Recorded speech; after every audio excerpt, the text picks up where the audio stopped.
Hey Waffle Gang, I do hope you are well.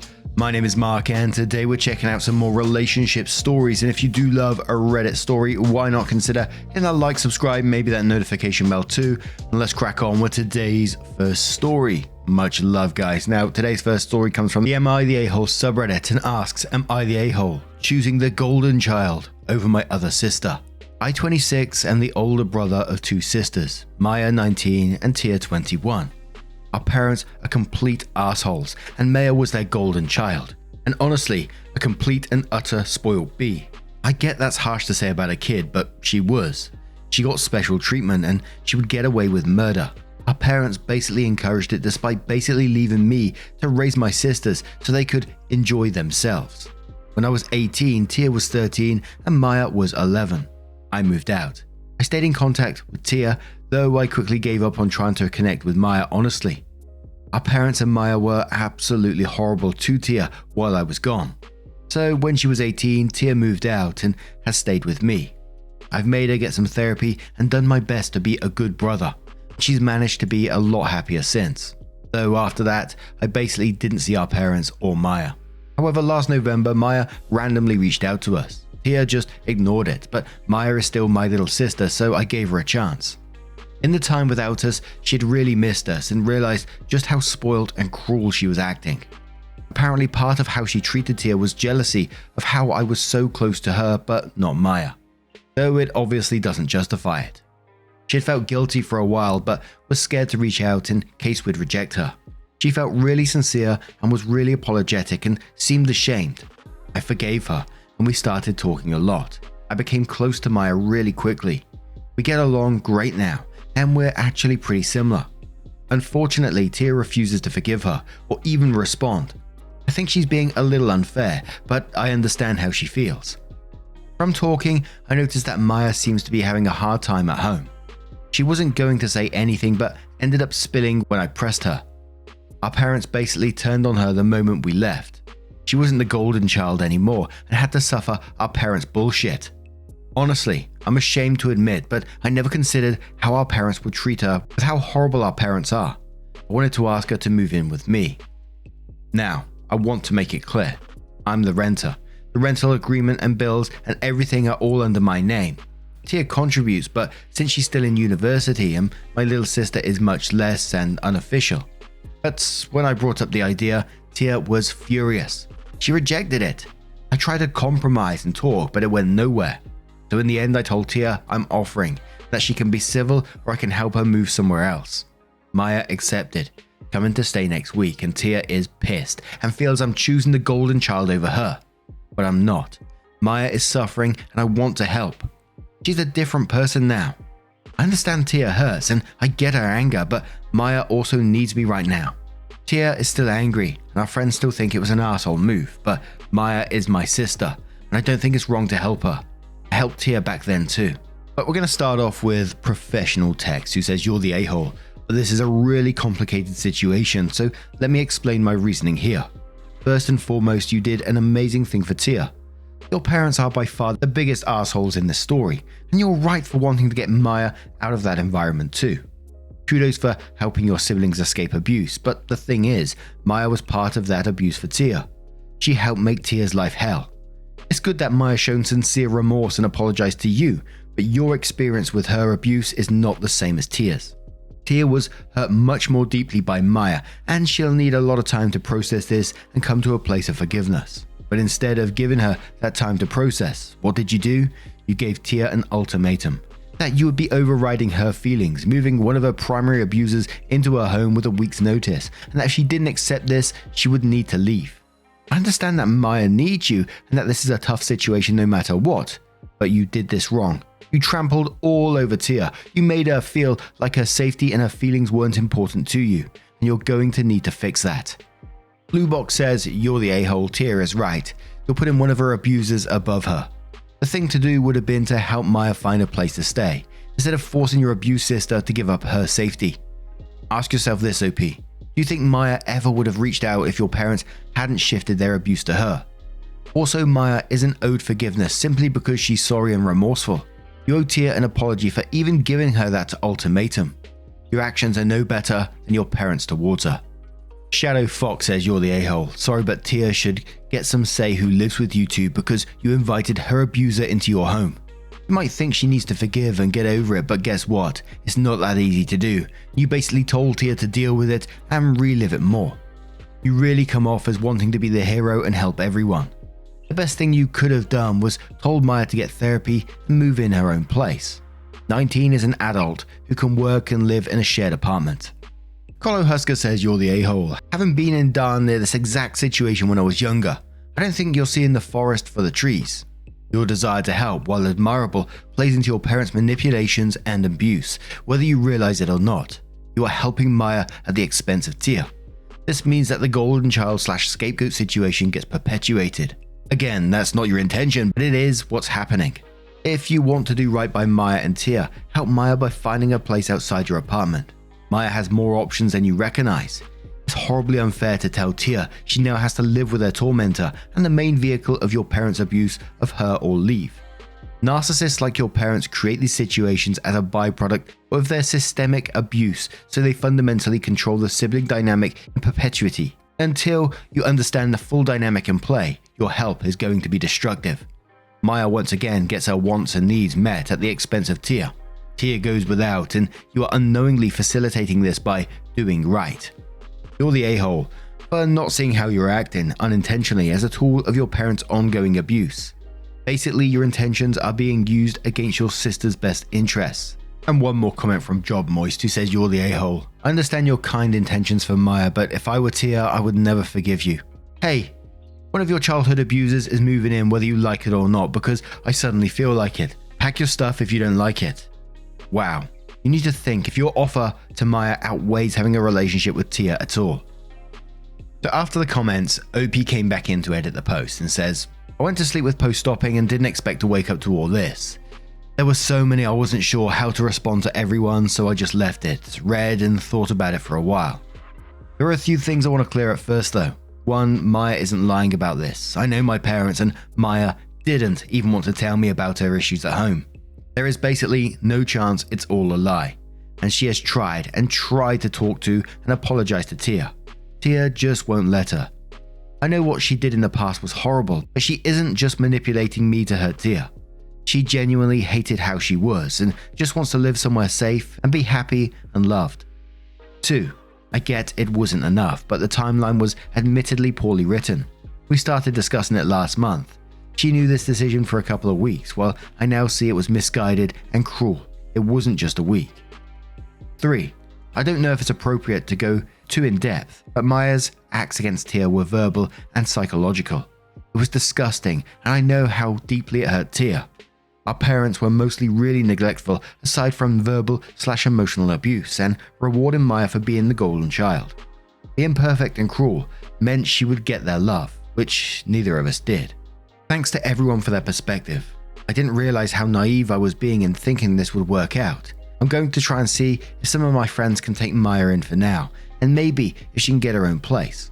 I'm trying to be there for both of them and ask Tia to forgive me for being so short-sighted and stupid. I hope they can eventually work things out, but like people are saying, it might just be a stupid pipe dream. I think the best plan is to help get Maya a cheap flat or something nearby, and I help out where she needs it. Then OP comes back in to update the post and says, I posted last year trying to help my golden child sister Maya at the expense of my other sister Tia. I didn't expect so many responses or the hate I got, though I now realize how badly I fucked up. While I still think how people wrote about Maya was disgusting and unfair, how I treated Tia was cruel and ignorant. I was trying to help everyone and be practical, but I neglected to properly consider the emotional side. While unintentional, I was just ignoring Tia's pain and trauma. The responses were a wake-up call, and I realized I was just going to ruin everything. While it wasn't meant that way, it would just hurt Tia and ruin our relationship. I managed to convince some friends to let Maya stay with them and look for a place. Currently, Tia still lives with me, while I found a cheap one-bedroom for Maya. It's been rough financially, but I managed to get everything my sisters need. A few sacrifices don't matter compared to them. Maya needed help adjusting and learning to be independent, so I did have to focus on her initially. And Tia absolutely hated me giving her any attention, so it was extremely difficult at first. But it got better as Maya adjusted and grew more independent, and I could balance my time better. It's not perfect, but we've got into a rhythm the best we can. Maya has grown a lot, and can mostly live by herself now, though I obviously still help. Therapy has really helped her, and she's made a lot of friends at university. While she still wants Tia's forgiveness, she's accepted it's not in her control and to focus on her life and improving herself. I'm really happy she's free from our parents' influence. She's nothing like she used to be, though I do wish I'd tried harder when she was younger, rather than giving up. Tia isn't completely happy. I don't think she'll ever forgive Maya. I've done my best to make it clear I love her, and Maya isn't my favorite, but it's been hard. We get joint therapy that helps a lot, but she still wishes it was just us. Still, she's finally able to understand that helping Maya isn't rejecting her. I'm so thankful and lucky Tia could forgive me. She means the world to me. I never intended to hurt her, though I clearly completely fucked up my approach. We basically just avoid the Maya situation and have managed to get back to normal. She's such a strong woman, and I'm honestly so proud of her, and I'm ashamed of how short-sighted I was. As selfish as it is, a part of me will always wish Tia could forgive her, but I know that's impossible and selfish. I don't think Tia will ever fully accept that Maya is a part of my life. The most I'll get is Tia and Maya being in one building for my wedding, but honestly, that's enough for me. They're both victims of our parents, so I'm glad they can both be happy and free. While it's not a fairy tale ending, everything is going well. I'm glad I posted and was able to fix my horrible mistake.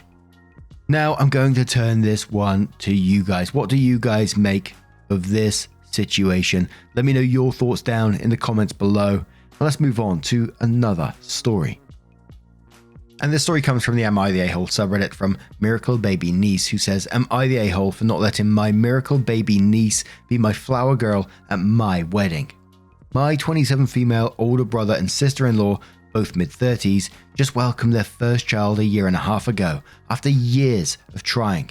After many failed attempts, sister-in-law was told that she wouldn't be able to conceive due to a medical condition she has, and they finally got pregnant.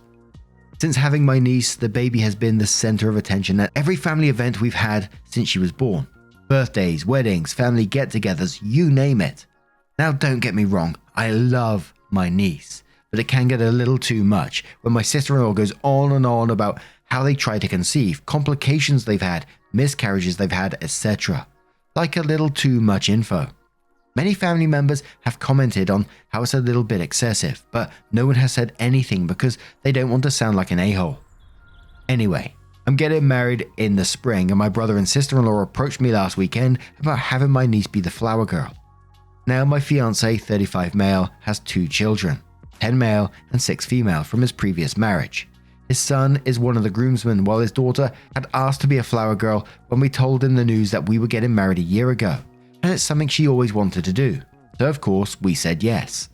So I explained this to my sister-in-law when she asked me about my niece. She asked if my stepdaughter can just carry my niece with her.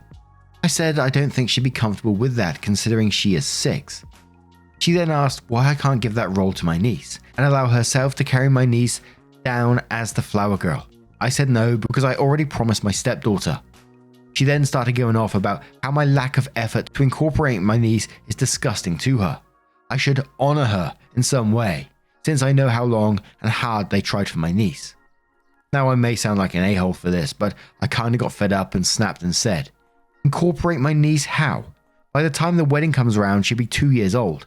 The entire family already knows your story about how long and hard you guys tried for her. What more do you expect me to do to honor her? She started crying and said that I clearly don't love my one and only niece and I'm letting her down. I said of course I love my niece and obviously she's going to be involved in the pictures and stuff, but I'm not going to let my stepdaughter down by giving my niece a role she's too young to remember anyway. Well, now my sister-in-law and my brother are peed off with me for not letting my niece be a flower girl and are running around telling the rest of the family I don't love my niece. My mum had been trying to stay neutral but thinks my stepdaughter would understand if I explained to her I need to give that role to my niece. I'm firm in my decision though, and my fiance is thankful that I didn't let his daughter down. Am I the a-hole for not allowing my niece to be the flower girl? Absolutely stay firm in your decision on this one. Holy moly. I always find stories like this with this level of entitlement absolutely sad, especially for the child as they grow older. I couldn't imagine going up to my brothers and like trying to force a child into their wedding like that. Like, you got to honor them. And for her to ask you to give up the role of flower girl that your stepdaughter was having, to give it up for her child, it's just incredibly telling to me. Please stay firm in your role and continue to include your stepchildren in your wedding. I think that's super important and incredibly wonderful for your family. But I would be interested in the future how this goes as well. Is she going to kick up a fuss? Is she going to try and like make your wedding about her? But Cassandra says, not the a-hole. Let them be pissed. If ever there was a time to take a stand for your stepdaughter, it is now. Without knowing her story or how she came to be a part of your life, she's 6 years old and you've made a commitment to be in her life.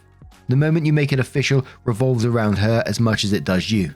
You absolutely have every right to honor the stepdaughter over the niece, and these first moments as a stepmom are going to cause the ripple that forms the pond that is your relationship for her whole life. Trust me, if you back down now and give her spot away, it's going to ruin more than just your wedding. Melly says, the miracle baby stuff is so obnoxious. I guess my baby will be a miracle baby too. But why would I go on and on about my infertility to everyone I know and throw myself a pity party over it? The baby is going to be a normal baby like everyone else's baby. Also, 2 years old is too young for a flower girl. You never know how they're going to behave. And with all the other things going on at that wedding, it's going to be one more thing to have to worry about. I had my 4-year-old nephew be the flower boy and he threw a tantrum and didn't even go out, which was a huge pain in my ass. OP shouldn't even give her sister the time of day on this. Definitely not the a-hole. Oh my word, that just reminded me of a story of where someone gave like it was a little toddler, I can't remember the exact age, but a toddler, they let them carry like the ring down on a pillow and it was like tied in there with a little bit of silk or something like that. It was tied to the pillow so, you know, it couldn't fall off, etc. And as he was walking down, he got to the very end of the aisle and then just yeet, the pillow went flying. The ring luckily didn't come off, but just literally launched the pillow. The crowd seemed to be laughing at that, but I'd just be thinking, why the bloody hell did I do this? Blue Mike Stew says, not the a-hole. If they don't understand why breaking a promise to your future stepdaughter is a bigger issue than letting your sister carry a toddler down the aisle, they're self-centered jerks. Point out, this is you making sure your stepchildren are welcome and feel like they belong. Put your foot down hard on this bullcrap. Your niece is not more important than your stepdaughter to you. Any more than your stepdaughter would not be more important than your niece to her. For a Lark says, that poor little baby. Your sister-in-law needs to get some counseling while the child is still young enough. Or she's going to ruin that little girl's life with her weirdness, entitlement, expectations, the burden of being made to feel special just for having been born. That poor kid should get the chance to have a normal childhood. This is probably not the right time, but when this ridiculousness blows over, hopefully, you should suggest to your brother that your sister-in-law see a therapist about these feelings. Not the a-hole for standing up for your soon-to-be stepdaughter. 6 is old enough for this to be an important day for her life. And I think that comment is really, really important because in the end, I don't know what sister-in-law is going through. We've read stories of infertility before and people dealing with infertility, and it can be incredibly devastating. Many emotions and thoughts and feelings, and dealing with those has got to be incredibly difficult. Obviously, I don't want to make excuses for the entitlement, etc. There is the chance that, you know, she just may be entitled, but at the same time, she might be dealing with an absolute lot as well. So if they can encourage her to get that therapy when that comment said the ridiculousness blows over, I hope they really do seek that therapy, and I really do wish the best for them. But now I'm going to turn this one to you guys. What do you guys make of this situation? Let me know your thoughts down in the comments below, and just a huge thank you from the bottom of my heart for getting involved in today's stories, your love, your support, your time. Thank you so much, and hopefully I'll see you in the next one. Take care, and much love.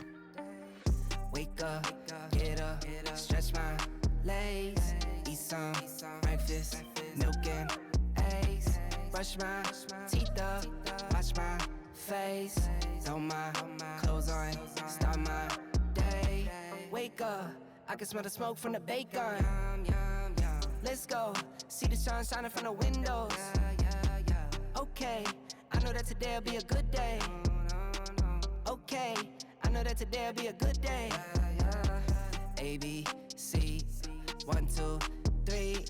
Drink some water.